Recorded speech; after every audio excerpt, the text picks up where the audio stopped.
gentlemen, welcome to the Source Material Comics Podcast. It is book 2 with Mark Radulich. If you listened to our discussion previously, we're working our way up. We're sorry.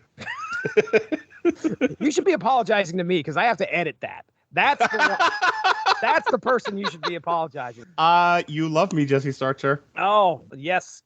Get very good at saying that. Because just keep practicing. Bad Weekend. This is another Image comic, but this is Ed Brubaker. A criminal novella by Ed Brubaker and Sean Phillips. Colors. By Jacob Phillips. So there's our creative team. This gets released in 2019. It's a 2-issue. It's from a comic called Criminal that Brubaker was writing. These are 2 issues. I think issue 2 and issue 3 of Criminal.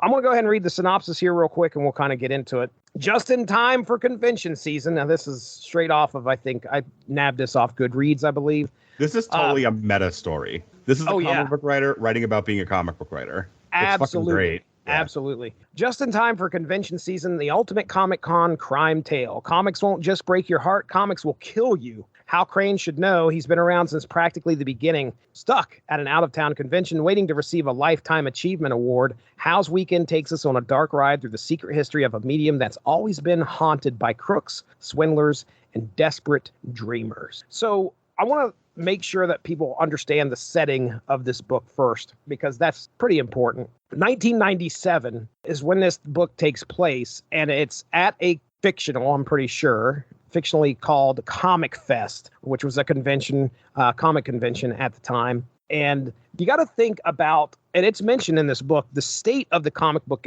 industry at that point. The state of the industry was not good. Mark, I know you'd collected comics for a little while. Were you collecting in the late 90s at all? Like buying anything?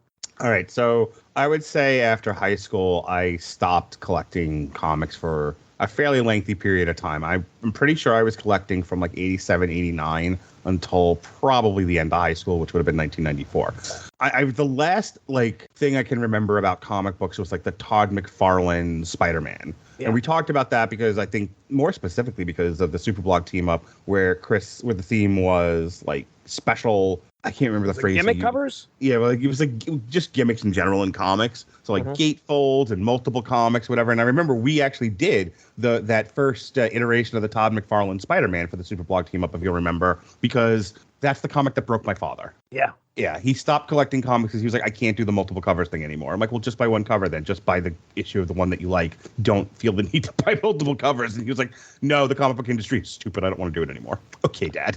I think when he stopped, I kind of stopped too because that was the thing we were doing together. Plus, I was into film in college and girls, and I just didn't care anymore. If you go to Google and just type in, when did the comic book market crash?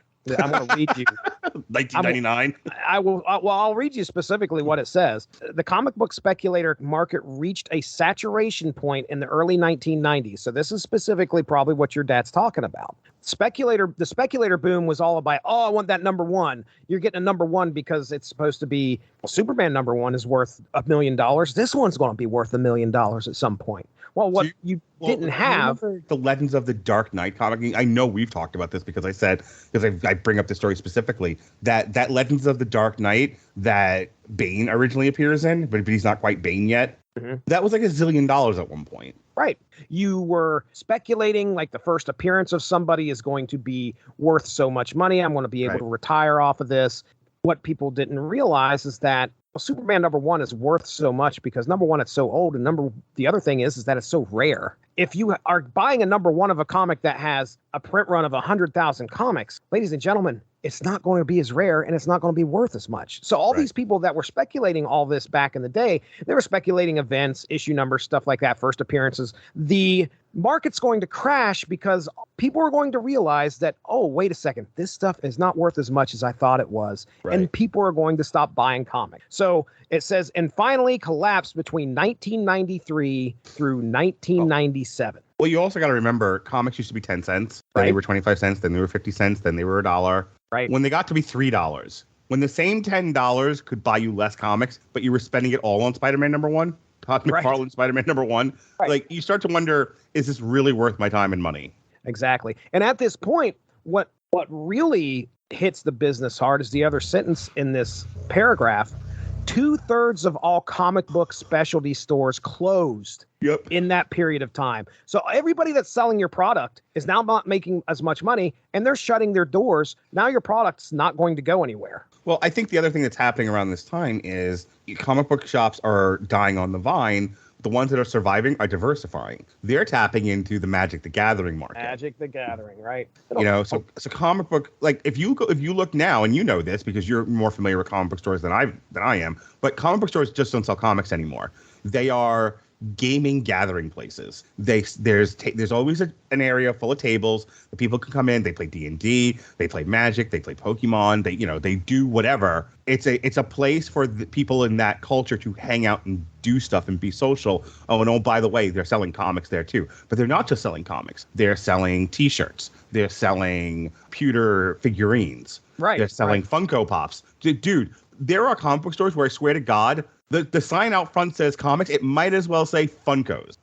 Right, dude. That's all they're fucking selling. It's one shelf of comics. There's literally a comic book store I used to take my kids to, and it was like 90% Funko Pops and a shelf of comics. Yeah. This called itself a comic book store. That's like me saying I'm a prostitute. But only get paid once in a while. Yeah, but I'm not ever really getting like I'm not so I say I'm a prostitute. What I really am is just easy. There's no fucking way it's a comic book store. It's a Funko store. It's a comic book store in name only. Right. But those are the ones that survived somehow. The last part of this sentence says, and numerous publishers were driven out of business. Yeah. So I'm over at my sister's house yesterday, and me and Justin are going through. He's like, hey, I bought 5 long boxes a long time ago. Let's go through. I got a ton of doubles because I got it off of what used to be a shop. The one thing that blew our minds is that we were going through and we're sorting these comics. And I told him, I said, let's do this. We had 5 long boxes to go through. They were in no order. Let's sort by company. And then that'll give us an idea, at least at that point, we'll know which company. All the Marvel comics will be in one stack. All the DC comics will be in another stack. All the Image comics would be in another stack. There was legitimately half to 3/4 of a long box of just random issues from completely unknown publishers that if I were to tell you, hey, you ever heard of Lightning Comics? Hey, have you ever heard of Defiant Comics? These were publishers that got into the game and then were immediately out of the game because nobody was buying these comics, and it saturated the market. And I took a picture yesterday. I'll have to send it to you, but the kitchen table and another table of his was just full of single random issues from different publishers. 10 minutes of us talking about the market in 97. This convention is going on, which is conventions are all over the place. You've heard of Comic-Con now. You've heard of San Diego Comic-Con. You've heard of the other local Comic-Cons in your area. But 97, we live in a culture where people don't realize that that's its full name, the San Diego Comic Book Convention. Right. Because when people think of cons now, they don't think of comic books. They think of cosplay. They think of autograph signings. They think of cosplays. Like, I took my daughter to a couple of anime conventions, and for a lot of them, it was just about playing dress up. They wanted to put a costume on, and they wanted to walk around in said costume. Yep. That was like almost the point of it. You used to go to comic book conventions because that was a place to find rare comics. But that was like in the year of our Lord, 1965. Yeah. It is not that way now. And to the point that people don't know that comic book, that a con is short for convention, right, which is short for comic book convention. Gosh, I remember the Holiday Inn, right up the road in Parkersburg, West Virginia, having a convention at one point. But just like you said, it's just people coming there to sell comics. That's all it was. Yeah. And people there to buy comics, try and find those older comics. So in 97, this is Comic Fest in this book. And we have a couple of characters. One was mentioned, Hal Crane, who is this artist who apparently now he's pretty cantankerous. He's a drunk. But he's been in the business long enough that they're going to offer him a Lifetime Achievement Award. So he is the hero to many. We'll just put it that way. Especially he was the hero to Jacob, who was his assistant at one point. Now Jacob has met his hero, worked for his hero, and Hal Crane while he respects his work, he's not his hero any longer. But Jacob has been called to kind of hang out with Hal during the convention, basically be his handler during that time to make sure that keep him from running away. Keep him on track. Get him to his appointments because Hal apparently has a hard time doing that. Jacob is acting in the role of a daddy dom, and why did it have to go there? We all wonder. Why do I have to make everything weird? Listen to me. Hal is a non-functioning adult, and he needs someone to tell him when to do things and where to be places. Okay. Yeah. And I'm noticing this is a common thing with adults, so that if they just struggle with adulting and they need a daddy dom to tell them when to do this, when to do that. It's not a sexual thing, Jesse. You stop making everything sexual. I'm just saying that we all at one point or another. Let me type in daddy dom into Google real quick and see what non-sexual thing pops up. I wouldn't if you don't want to be bothered by the FBI. We all at some point, wouldn't you want a daddy? Don't you want to take your mental load off, Jesse? Don't you want to get rid of your mental load? Just spray your mental load and be free of it. I knew it. just release your mental load and have a daddy dom. Somebody else takes it on, right? Yeah, and it just tells you when to take your medication, when to do this, when to do that, makes plans for you so that you don't have to think about those things and you can dedicate that mental energy into something else. That's what Jacob is doing for Hal. It's not sexual, Jesse. Stop making everything sexual. It definitely isn't sexual in this book. That's for sure. Way not I can take sexual in this comfort book. in that. Yeah, no. This is not in any way, shape, or form a sexual book. So the plot, keep this old man out of trouble, is kind of tough when he's in town and he's got plans to get some payback on some people he believed stole his art. One of the things we learn about Hal, he's been in the industry for quite a long time. He was working for a man by the name of Archie Lewis, who was a newspaper strip author / artist as well. And there's a moment in Hal's history where he gets into the car with Archie Lewis, and Archie Lewis has a bad accident. After that moment in history, Hal became a different person. He definitely becomes a lot more hard to deal with. As the years goes on, he's drinking a lot more. Something happened. We don't know what, and that's mainly the driving part of this story. Trying to figure out why he is who he is. Plus, the other part is who stole his art? Who stole Hal's art? I mean, there's a point where Hal walks into a bathroom after a guy he's talking to and pulls a gun on him to try and find out who took his art because he has no idea who did it. And then, of course, at the end of this book, we find out who did. Quite a revelation. This is a really good story. It's only 4 years old here in a few months. I almost don't want to spoil it because it's a great revelation at the end as we find out what the actual events were. Ed Brubaker, was he the sole reason you picked this up off the shelf, or was there anything else that spoke to you here? It was the genre, and it was Ed Brubaker. I'll tell you some of the things that I liked out of this book. There's a lot of name drops of actual creators in the business. So you can kind of tell. I wondered, and I wanted to look this up, but I wondered if Ed Brubaker experienced this at some point or heard a story. This very well could be a true story. Very well. The industry is that. This rings true. Yeah. Like Brubaker may be talking about Hal Crane, but you could substitute so-and-so's name in there, and that's what actually happened. Who knows? I mean, but regardless, it's still a great story. Hal's trying to find this art. That's kind of like what you got going on. He's kind of unhinged. You don't know what he's going to do. I'll tell you my other favorite part of this book is towards the end when Hal's getting up to get his Lifetime Achievement Award. And everybody's, I say everybody, Jacob and the other guy there, I can't remember his name, is ready for him to just go off because that's what he's expecting him to do, and he doesn't. And then at the very end, he does. He ends up socking the guy and breaking his jaw. I mean, original art's a big deal. I know you've gotten autographs. People have sent you some stuff. As a matter of fact, we know an artist, Benjamin J. Cologne, who has sent you some original pieces, if I remember correctly. So that is a big deal to people. And that's what kind of makes this story interesting, is that I could see an artist getting really upset the fact that he can't find his original art and that somebody may have stolen it. And this guy, Hal, he's been known as an art thief himself. But I mean, that's kind of a big deal when your original creation is out there on the black market and you never okayed it. This reminds me, and I'm really not going to be weird about this, it legitimately reminds me of something, that the sort of antagonism and consternation between Metallica fans and Metallica when Napster was a thing. And this is what I mean by always do the right thing, even if it hurts you. Look, I absolutely took advantage of Napster. I sold lots of music back in the day. I had the LimeWire and got all the viruses that came with it. I absolutely gave my computer gonorrhea on several occasions. Mm-hmm. So we all did.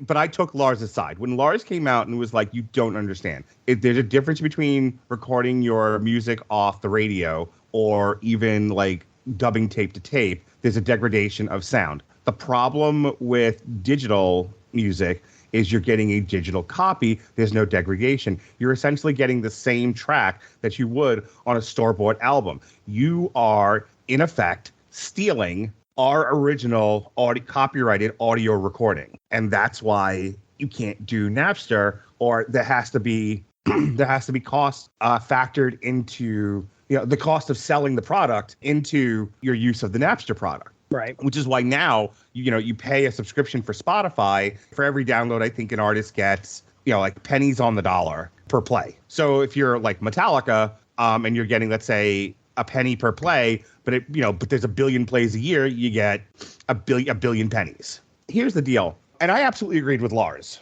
that your intellectual property, your copyrighted property, it's yours. And if somebody has it without permission, whether or not they're keeping it in their home or they're reselling it or whatever, that it's still stealing. Hal is completely in the right. I mean, he doesn't really have to hold somebody at gunpoint, but his shit got took. He has the right to get it back. But somebody stole his artwork and then sold it or whatever. That person is illegally in possession of said product. Case closed. Right. And I definitely don't disagree with that. Hal's way of going about getting it is a different story. Legitimate question, Mark Radulich. Never meet your heroes? Yeah. Yeah? My friend Jen doesn't like Anthrax anymore because Scott Ian was mean to her. You know what? Triple H.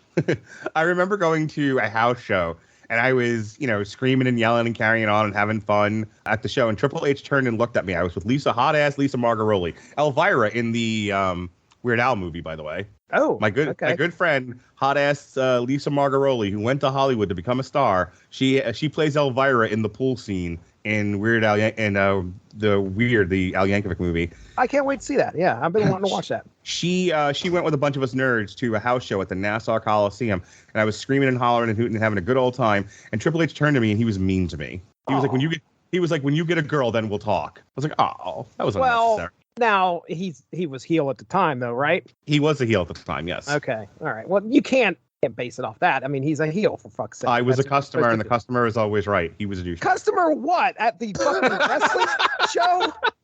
Yes, I was a customer at a pro wrestling show. Oh, give me a fucking break. You asked. When you paid for the ticket, you asked to be razzed by a heel. I did not. That was not part of the purchase price. You can't. That is not a fucking meet your hero story. Now, if you would have, ran into him in the elevator, okay. I still almost would say that he has the right to be mean to you. Does he? True. Does it have to be a negative interaction? Because I have a positive interaction. Oh, go ahead. I mean, I'm not asking for never meet your heroes. I've talked about this before. That time that I introduced myself to Ice-T at a strip joint. Me and Tom were at the strip club in Los Angeles. I turn and I see this entourage walk in, and in the butt of the entourage was Ice-T, and he's sitting down just chilling. And we didn't run over there, knock him over like Uncle Ice. We were just watching him for a while, and we were watching him interact with the girls and everything. And finally, I got up enough nerve to go over there. Now, remember, because I'm not parented appropriately, as you may have figured out, I was allowed to listen to anything I wanted in elementary school. So I was listening to Ice-T solo stuff when it was contemporary. Yeah, buddy. Okay, so I'm 6, 7, 8 years old listening to Ice-T's "Let's Get Buck Naked and Fuck." It was an acronym. It was an acronym, but that's what it stood for. Uh-huh. So I was a huge fan of Ice-T, and by this point, I'm in my 20s. I have to be. Yeah, this is 1999. Because if Tom was in Los Angeles, it was for the Phantom Menace. So so what better way to celebrate going to see Star Wars with your best friend than to go to a strip joint and see tits? Oh yeah, right. That's how that goes, right? Oh man, they're coming out to Duel of the Fates, dancing on them poles, right? I walk over and I see Ice-T, and I'm just like, hey, I just want to let you know that I was inappropriately parented. No, that I was a big fan of yours since I was a kid. I love Body Count. I love your solo stuff. I just think you're great, and I wanted to shake your hand and say I'm a huge fan. And he was like, get away from me, honky. No. I would love for that. He said, stop touching me, you white motherfucker. I'm only interested in your women. So, no, he said... I walk over, I introduced myself, shook his hand. He was like, hey, that's really nice. I really appreciate that. Thank you for being a fan. I said, thank you for your great music, Ice-T. Your well-worded, intellectual music about shooting people, dealing drugs, and, go to see strippers. And he was like, you're welcome. You're welcome for my contribution to the culture. Yes. I walk away. Nice. Because I'm me. I'm always engaging because strippers are people too, Jesse. Oh, they are. This is true. I have. These people have thoughts. They have dreams. And I'm here for them. I'm like the daddy dom of the stripperverse. Okay. I'm here. And so they talk to me, Jesse. They tell me things. They tell you things. They tell me big things. Okay. Big things. Big things. And so the strippers said, we'll get there. We'll get back to the comic book in a second. This has everything to do with it. I have been told by Jesse, who loves me, that this relates to the comic. So anyway, she sits down with us. She's like, can I tell you? She's like, did you go over and introduce yourself to Ice-T? And I was like, oh, I did. Should I have left him alone? I didn't really want to cause a scene or anything. I'm a huge fan. And she was like, no, you're fine. He's such a loser, though. Why? Oh. Why did you go over there? I'm like, wait, what? He's like, yeah, he's in here every week. The guy's like a big time star, and he's in here every week with strippers. That's judgmental. Does he not have anything better? The stripper was like, does he not have anything better to do? Wow. Is he not like tipping him or something well? Or is that what the problem is? I mean, don't know, but apparently she felt like he could have used his time better than this. Oh, yeah. Okay. Future star of Law and Order. I think that's what you want. I would like to know where Kitty McButtcheeks is at right now, how she's doing. Okay, Kitty McButtcheeks could have given up her G-string and moved on. She could right now be a doctor for all we know. Okay, sure. She's putting herself through college. Right. Okay. All right. Well, that's great. Listen, the in-studio audience would love us to get back to the comic book. Okay. All right. Well, then I've got another question for you here. Let's try. What's your question? This is another serious question that definitely is one of the, bigger themes through Bad Weekend. And yes, money and your dream job. Both Jacob and Hal are both thrilled to get into this industry to make comics because that's what they've dreamt to do. That's what their talent has brought them there to do. But it's money and politics that really ruin the relationship. Is that something that you've seen happen plenty of times? I mean, that's the truth in everything, right? Sure. I mean, I went to Hollywood to try to break into making movies, and the little bit that I saw up close was utterly distasteful that it drove me into social work. Oh, wow. Like that's the short version of that story. Okay. And I almost want to ask you to give me like some examples. I mean, was there something that really like one big event where you were like, okay. Well, no, I was not privy to to the perversions of Hollywood, but I saw enough that I was like, it felt like such like a cattle call. It felt like such a rat race that whatever talent you might have had, you had to be in the right place at the right time. And you had to hustle just to put yourself in someone's way in order to be seen. And I didn't feel like it was worth it. As much as I enjoy the industry, I didn't feel like the things that you needed to maybe succeed, and this is a definite maybe here, was worth it. So, I don't need to get into the whole like wrestling and like porn stuff that I eventually dovetailed into, but that's a whole other story. What was it? XPW? XPW, right? Yeah, but even before that, like just writing screenplays and trying to get them sold and like getting them on like the festival circuit and stuff like that, and just feeling like I had no guidance and. People were just like trampling each other just to get the possibility of being seen by somebody who might make them. I'm like, this is not for me. Yeah. Some people are built for that. Some people are like, yes, that is that. I like the hustle. I didn't like the hustle. It's pretty evident sometimes that a lot of what you think would be people that would just love being famous. Mm-hmm. Hollywood, their fame has brought them plenty of wealth, but my goodness, there's so many cost stories of their behind. soul. Yeah, at the cost of their soul, at the cost of other things, they're definitely not as happy. And that's where Hal is by the end of this book. He's trying to reclaim a small piece of his like dignity. I remember the line that really stuck out to me in the book was, so what were those pages you were looking for? Some stuff I drew back when I was working for Archie Lewis. Don't worry about it. It was just a mistake. I made one of many, right? But I wanted to keep this one to myself. It's hard to explain. Yeah. Like that kind of resonates with me. Like sometimes look, I've just spent an hour in a previous show that's aired already and then another hour here. And I'm telling funny stories and I'm doing shtick and I'm trying to, make our shows a little bit different from the ones you do with Evan and Dean and everybody, kind of like our little special thing. And part of that is me doing shtick. But there's even times and there's stuff in my life that I'm just like, yeah, people don't need to know about that. Right. That's personal to me. That's my own little bit of shame that I need to deal with and process, and it doesn't need to be public knowledge, Right. For as much as I like to publicly humiliate my wife, there's plenty of things I don't talk about on the air because she deserves, as much as I do, as much as Hal does, as much as anybody, retains the right to have dignity and respect. My final thoughts are, if you get a chance, read this. If you are a fan of the industry in any way, this probably will speak to you a little bit more than somebody who isn't. All in all, still a good mystery and a killer ending, in my opinion. This one also had kind of a cinematic quality to it. I could definitely see it being like a Netflix movie or something. Some of the fun of putting together a movie is the setting that the movie takes place in. And I think a kind of crime noir in the middle of a comic book convention screams Netflix movie. I agree. Be good stuff. Yes. All right. Let's hear the plugs, man. Tomorrow night, in theory, we're reviewing Ant-Man and the Wasp: Quantumania. In theory, on Wednesday, because we're in the middle of Black History Month, myself and the Protocol son, Jason Teasley, will be reviewing a triple feature of Foxy Brown, Sheba Baby, and Black Mama, White Mama. Yes, an entire triple feature dedicated to the one and only Pam Grier at the height of her powers, baby. Her height of her afro sheen, big tits, I'm black and I'm proud, blaxploitation power. Pam Grier. Foxy Brown, Sheba Baby, Black Mama, White Mama. 3 of my favorites for Black History Month. And then I'm getting a colonoscopy. But when I'm done with that... Oh, goodness. When I'm done being violated by the medical professionals, you and I, speaking of being violated, are going to talk Treme, Season 1. Oh, yeah, that's right. Treme. Yeah. Goat Whores in an episode of Treme. Are they seriously? Yeah, no shit. You just went and saw them not too long ago. I saw them Friday night. They weren't, the first time, they were not able to show up because of vehicle. That's right. They did not show because of vehicle.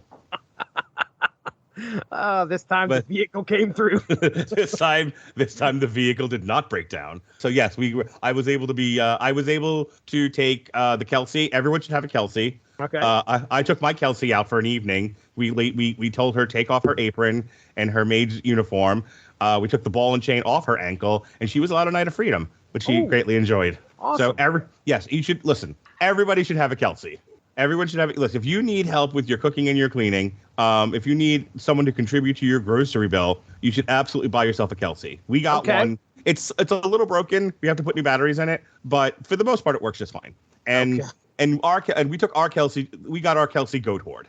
So that was fun. Wow. And I took a new friend to the goat whore as well, by the way. Okay.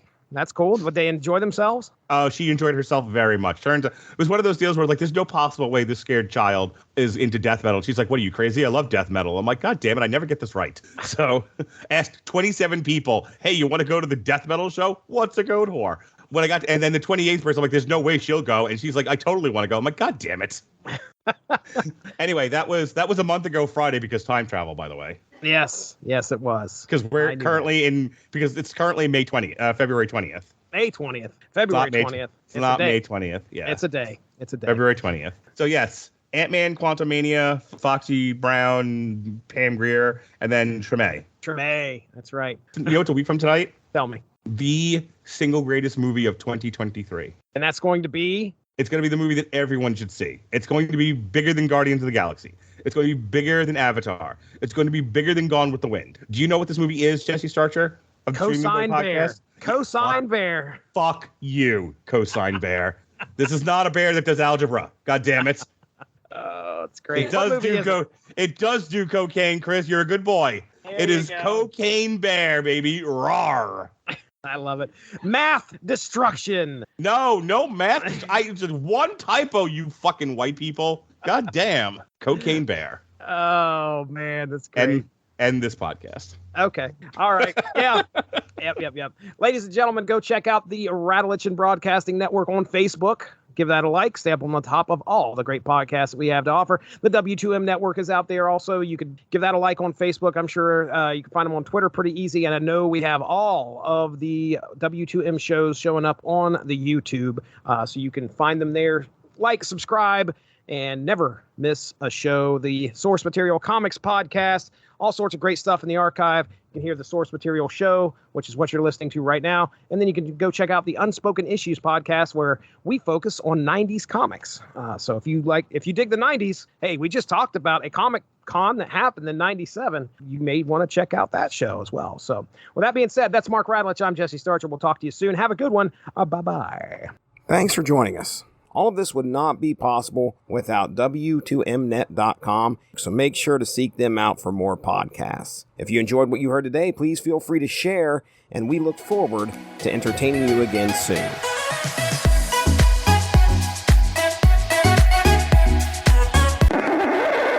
You have two choices, and really only two in this world, Jesse. I can either say you love me, Jesse Starcher, or I can call you Daddy. Your choice. Your move, officer. I'll take the former, sir. Thank you very much. Right, so it hasn't aired yet, right? It aired a month ago. See, this is where problems get started. I am sitting here thinking that it actually aired, and I wonder if it actually aired. No, time travel. Okay, so This show...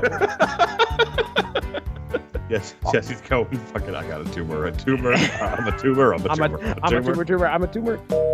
Oh, give me the creative team. That's not all I'm going to give you. Let's just keep it at that, please. Stuck at an out-of-town, they sold... Everywhere you go, you're always fondling someone's junk. Justin had no complaints, but... Okay. This is why you only record with me once every 3 to 6 months, by the way. Are you figuring it out? Sign here. You got to go. Crying over here. You laugh at my struggles, Mark Radley. Listen, sometimes you find yourself being a daddy dom, whether you like it or not, whether you rise to the occasion or not, and you daddy dom the people around you because you know you have to. Somebody has to. I don't want this role. Do you not understand? I want missionary from you. That's all I want. Just lay down. The other really funny thing is, now let's talk about littles. No, please keep going. First off, I had the unfortunate disposition of coming upon that conversation in the chat, which I mute the chat, and the one time I decide to look at it, I get a dissertation on what a little is. Oh, okay. Please tell me you had to look it up yourself. No, you guys did a great job explaining what was going on. When you are found in the ditch, all she has to do is go back into the archive and present said evidence to the judge, and the judge is like, oh yeah, I understand. Case dismissed.